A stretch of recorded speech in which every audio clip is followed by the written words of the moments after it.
Greetings, one and all, to the most cursed, most cringiest corner of the internet. A YouTube channel content creator, actively alienating everyone in both the analog and digital world. Well, welcome and good evening, you wonderful dice of all alignments. I am Lunar D8.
Let's hop back into the game.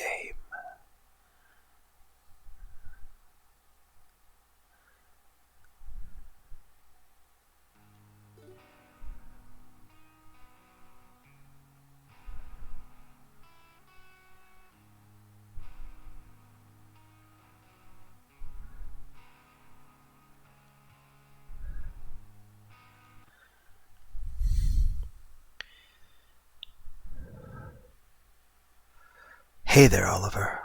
Lovely weather we're having today, huh? Somebody I don't recognize says something to me while I'm walking. As nondescript and generic as this moment is, I still make an effort to smile and wave as we pass each other by.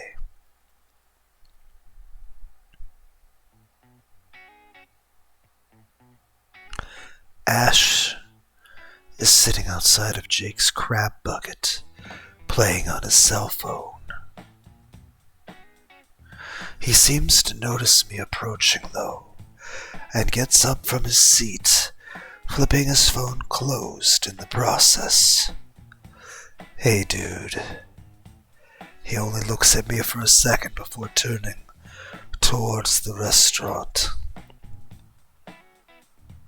You hungry? Let's get some food. Oh, and I'm buying. But you gotta order water if you're thirsty, okay? You can get whatever food you want, but I'm not paying $3 for a soda. Money's kinda tight right now. It doesn't take long for Ash to place her order. I always get a steakhouse burger whenever I come here anyway. I guess he's picked up on that. He even remembers that I like mine medium rare and tells the waitress as much during our order.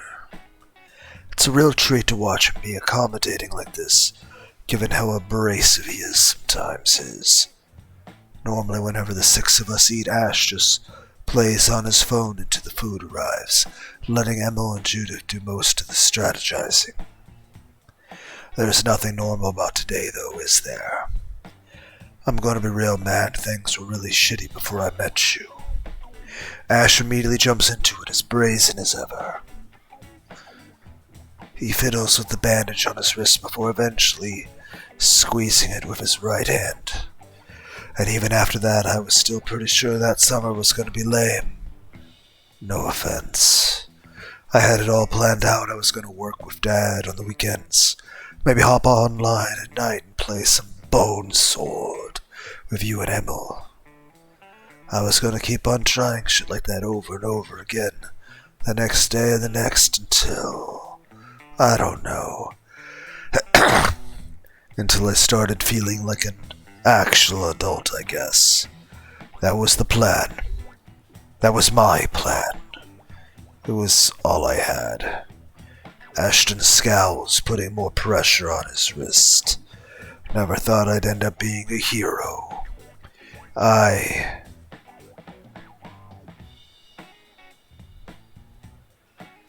didn't even know something like that was possible for a guy like me. I always thought I was just some jerk. Just another one of those punks at school nobody gives a damn about once you're not stuck in the same class as them anymore. It's crazy how things ended up though. You were amazing. I feel amazing. Every time we came out the other end of that locker, I had to make peace with the fact that tonight could be the night. We all could have died back there, you know. We never really talked about it much, but we definitely could have just ate shit and died, right? Maybe we did. And we're all in hell. And my old man would have had no way of knowing what happened to me. I used to think about that part a lot when we first started. Like, what would happen to my body and stuff. I didn't know if anybody would be able to find it. I wasn't sure if I'd rot back there or if I'd end up like those guys they found with their heads split open on the sidewalk. I didn't know which would be worst, honestly. It was really creepy going into that place every night, but I think being brave isn't the absence of fear. Bravery is doing what needs to be done, even if it's scary, even if you're terrified. I used to be such a coward back in high school, starting fights that I never had a chance of losing. It's not enough just to fight, though. It has to be a fight you might not win. I feel like I finally earned the right to view myself as brave now. I feel brave. I feel amazing. I don't really know what I'm going to do now, though. All the important stuff is over, so I guess it's time for me to start acting like an actual adult. Working at B-Mobile with Dad probably isn't going to cut it, though. B-Mobile. I don't want to be one of those dudes that peaked when he was 18. I don't think that's going to be good enough anymore. But It'll be pretty hard to top everything that's happened to us. When I do, though, I want to be able to let my brother and our brother to know about it. So, Ashton places something on the table. It's a brand new cell phone, along with a pretty slick-looking case to go with it. This is for you.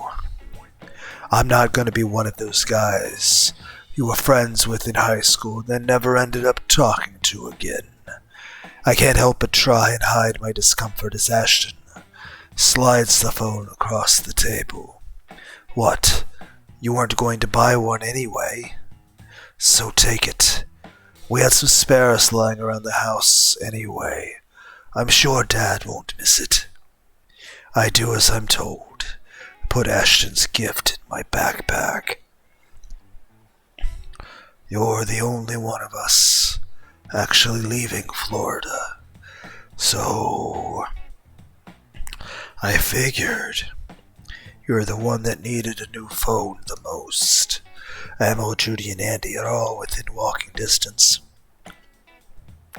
And Violet isn't leaving Siren's Call anytime soon. So that only leaves you. And we can't talk about what happened with other people, so it's important we all still have a way to keep in touch, isn't it? Like, we fought together, dude. We bled together. You're not gonna just drop off the face of the earth, right? Of course not. Okay, cool. You better keep to that. When I start my new badass life as an adult, I want you to be able to know about it.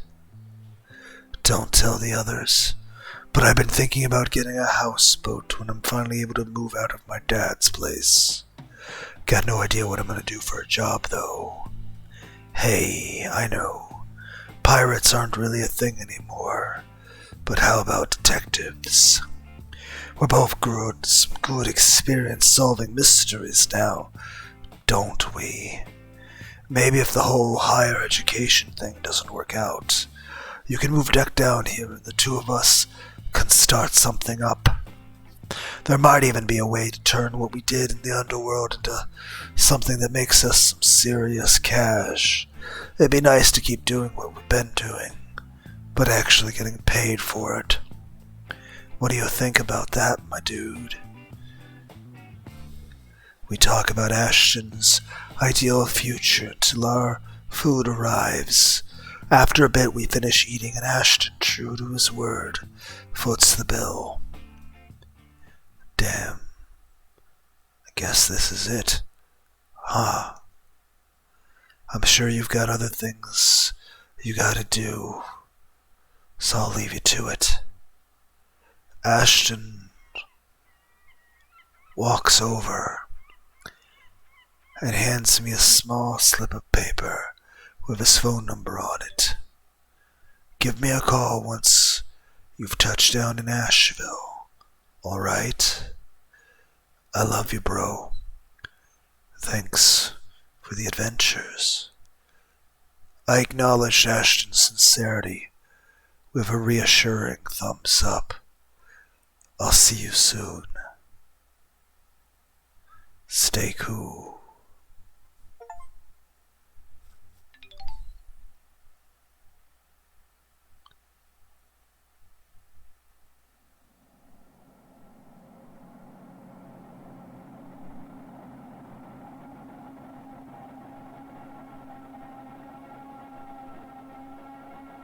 Remember that.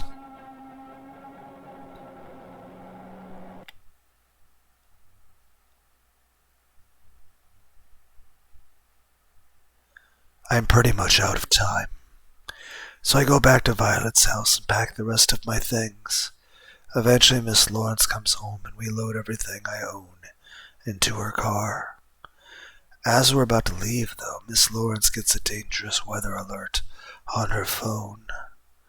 Apparently, A once benign tropical storm off the coast has swollen to the size of a massive hurricane, suspending not just my flight, but every flight going out of Florida. Looks like I won't be leaving Siren's Call anytime soon. How unfortunate. Goodbyes failed. Missed friends. Violet.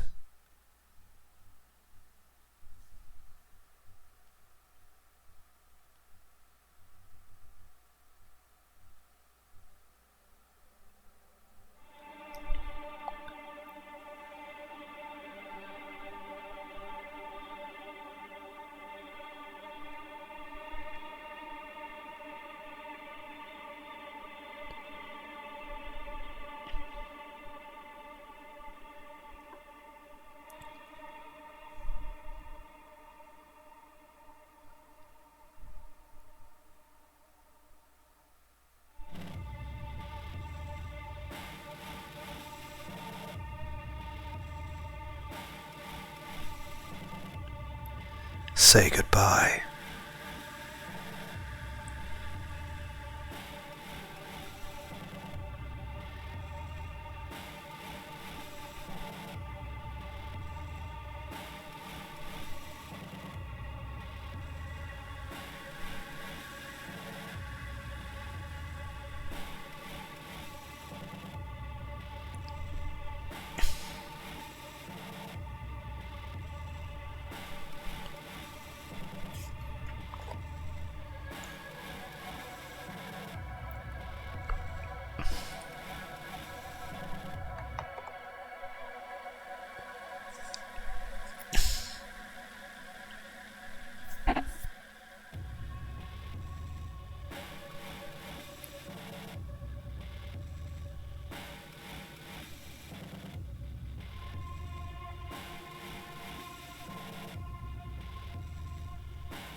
Give Miss Lawrence my regards when she gets back from Denver, all right.